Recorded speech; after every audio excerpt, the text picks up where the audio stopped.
structure and to summarize the conflict and yeah, to pay attention to the most important things. So, what I want to say. Do you want to speak the Russian too? Yeah, for everyone. Okay, speak Russian.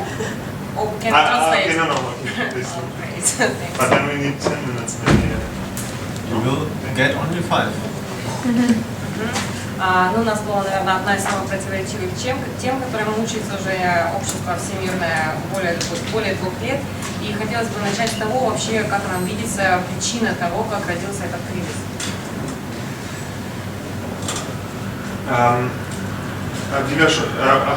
We said that there's a summit of an iceberg and then the things which are deeper. And the things which are deeper is of course the history of Russia and the European Union and USA and so on, and the psychological dimension. So how does a nation think, and what is the feeling of a nation? So and then the other things, just the summit of the iceberg, is the development since 2013, so when the Ukrainian crisis started.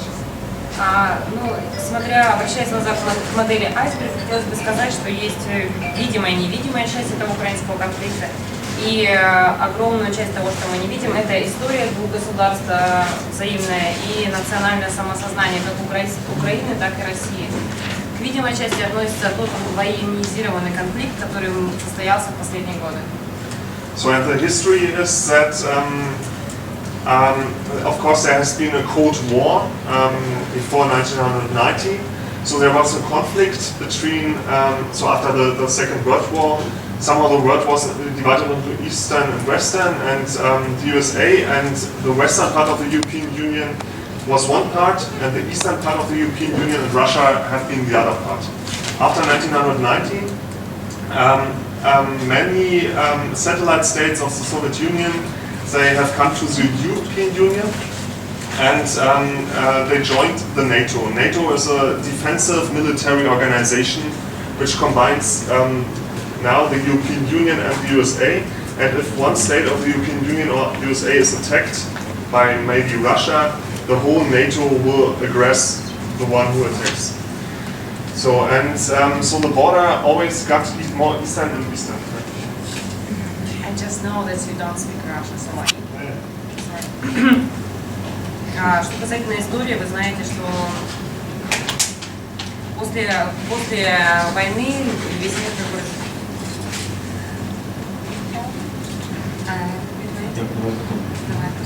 что после войны весь мир разделился на 2 части, которые была постсоветская территория, и восточная часть страны-союзники разделили. Точно так же была Украина разделена на части, которая относилась к Советскому Союзу и которая была Западной Украиной. Соответственно, я запуталась. Вообще не могу. Да. Pride of your country, and we are proud of our cultural history. Like we have a lot of companies, philosophers, literature, architecture, and stuff like that to be proud of. Посередине мы написали список того, чем гордится и Германия, и Россия. И пришли к выводу, что большая часть это была именно все, что касается культурной стороны. То есть это большое количество, как в Германии, так и в России, было прекрасных писателей, художников, музыкантов, архитекторов и так далее. And we are also proud of our nature and our beautiful nature, like forests, hills, mountains, whatever. И также, помимо культуры, естественно, каждая страна гордится своими природными ресурсами, и как в России, так и в Германии они есть. Она есть. Да, мы гордимся. What we are not proud of is our political history. I'm talking about the recent history. For example, for us as German, it's like the Nazi time, the persecution of the Jewish people, for example, and for Russia, it's the repression in the USSR, and I think you said the government as well. Yeah, I'll explain in Russian.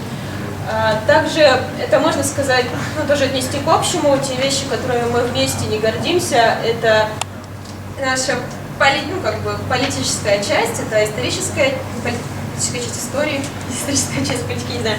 В общем, Это для немцев это, естественно, время нацизма и преследования евреев. Для нас это время репрессий. И, в принципе, как бы вот у нас здесь внизу у нас фигурирует government, как бы, чтобы долго не расписывать, то что, к сожалению, как я сказала, что у нас в России очень популярная фраза, то, что мы любим свою страну, но мы не любим свое государство. Мы разграничиваем эти понятия.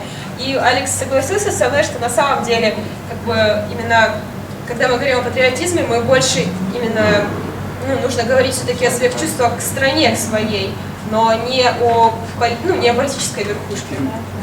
А на английском вот это последняя часть.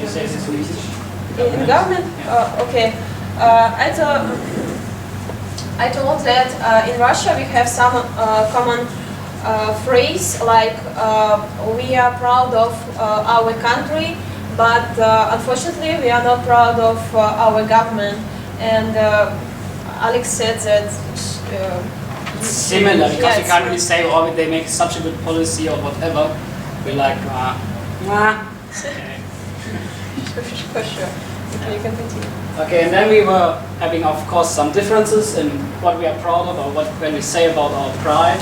And for example, as a German person, it is okay if some foreigner jokes about Germans and say, oh, okay, don't just drink beer or whatever. And then when it comes to Russian side, they said it's not, unless you're not Russian, you shouldn't joke about Russia. Это очень понравилось Алексу, как бы, что я просто так это ему рассказать, не думала это записать, но он настоял, чтобы это надо записать. Я сказала, что в России как бы большинство людей не жалуются о жизни, о том, что все плохо, но при этом, как бы можем говорить, что какие плохие русские, сами будучи русскими, но при этом, если какой-то иностранец скажет что-то плохое о России, нас сразу воспрянет дух, и мы сразу становимся патриотами, защищаем свою страну. А он сказал, что в Германии такого нет, то есть шутите над нами, мы не обижаемся, что это в порядке вещей, что нет такого, что сразу какая-то агрессия. Это повод выпить пиво. Okay, the second difference is that, at least in my opinion, I would say in Germany you can have a very high quality in life. And you can say, okay, of course there are problems, but it's all manageable and you can still have a good life despite all these problems. While in their opinion, life in Russia is a bit more difficult and they can't really say they have such a high life quality. В уровне жизни Алекс немножко сомневался, но он потом... Я на самом деле в русском переводе больше говорю, потому что я немножко включаю еще процессы обсуждения, Алекс более коротко. Вот, что он сказал, что в принципе, немцы тоже жалуются об уровне жизни, что я не могу сказать, что прям все здорово. Все-таки, наверное, что наверное, в Германии легко жить, что легче, чем в России. Но я не могу такого сказать о России, что нам действительно сложновато. То есть, к сожалению, нам часто приходится как-то выживать. Да, выживать больше, чем жить. We rather survive And than the last point. Sorry? And the last point. Okay, and the last point is we had like few things that are specific to that or that country. For example, Russia has a lot of cosmonauts and very famous cosmonauts like Yuri Gagarin, first man in the space. Or for example, Germany has a high and very good football culture, which we can somehow be proud of. Continue about football, please. Yeah, the thing is about football is that it sometimes gets a little bit too exaggerated. So. Ресурсы, экология и вегетарианство. And we have one question on everybody of you, but you have not to answer it now. Just think about it 5 seconds, and at the end of our presentation, maybe few people can tell us or your opinion, and we will tell us our opinion. Because actually we have the same opinion, and in this topic we didn't find different case or different ways. So the questions. Sorry. Сначала у нас есть для вас вопрос, на который вам не должны сейчас отвечать, просто 5 секунд подумать в голове, и, возможно, после нашей короткой небольшой презентации вы сможете либо согласиться, либо не согласиться с нами. Да. Should you give up eating meat in order to protect animal and environment? Должны ли мы отказаться от мяса, чтобы защитить окружающую среду и животных в целом. So, 5 seconds, think about it, and we will start. Okay, first we find the theme because it's a very widespread theme with the three words: resources, ecology, and vegetarianism. В общем, сначала мы определили три общие темы, да, это ресурсы, экология и вытекающие из вегетарианство или наоборот. So with resources we mean raw materials like oil, gas, and coal, and we also thought about the products which are made of them. Под ресурсами мы в целом понимаем все полезные ископаемые, это газ, ну и остальное. Yes, with ecology we mean climate change, environment. Yes. Под экологией мы понимаем изменение климата и окружающей среды. Yes, and with vegetarianism we thought about lifestyle or philosophy and animal and environment protection. Ну и наконец под вегетарианством мы понимаем это стиль жизни и защита окружающей среды и животных. Yes.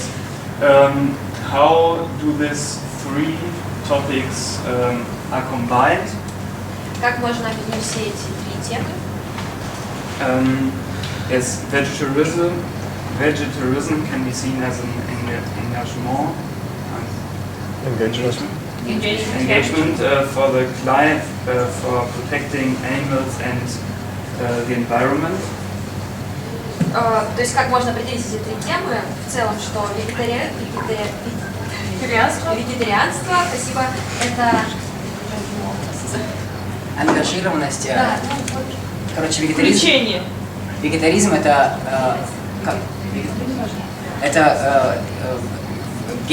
противостояние изменению климата и противостоянию, то есть люди, которые рефлексируют свою жизнь, они противостоят изменению климата и защищают животных. Да. It's because the use of raw material or of resources can we have yes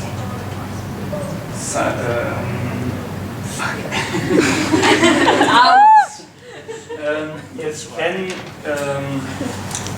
cause climate change or environment diseases. Ну, в общем, использование ресурсов может вызывать плохие последствия для окружающей среды. Yes, for an example, if you directly eat maize, corn, yes, it produces less CO2 than if a pig eats this and then you eat the pig, because in this production process there's more CO2 produced than if you directly eat the corn. В общем, если мы потребляем изначально сразу кукурузу, это производится меньше углекислого газа, нежели чем мы употребим в пищу сначала свинью, которая употребила эту кукурузу. То есть свиньи выращивают всегда на кукурузе тоже, на каких-то штуках. И то есть, по идее, сразу лучше употребить какие-то растительные вещества, чтобы, потому что если пищевую цепь сократить. Все равно вырастется сначала кукуруза, потом свинья и съест кукурузу, и потом мы съедим свинью. Зачем на свинья? Понятно. Is that clear? 1 minute left. Yeah. Okay. Yes. So well, if you eat no meat, this causes less pollution. Если вы не едите меньше мяса, то, соответственно, меньше загрязняется окружающая среда.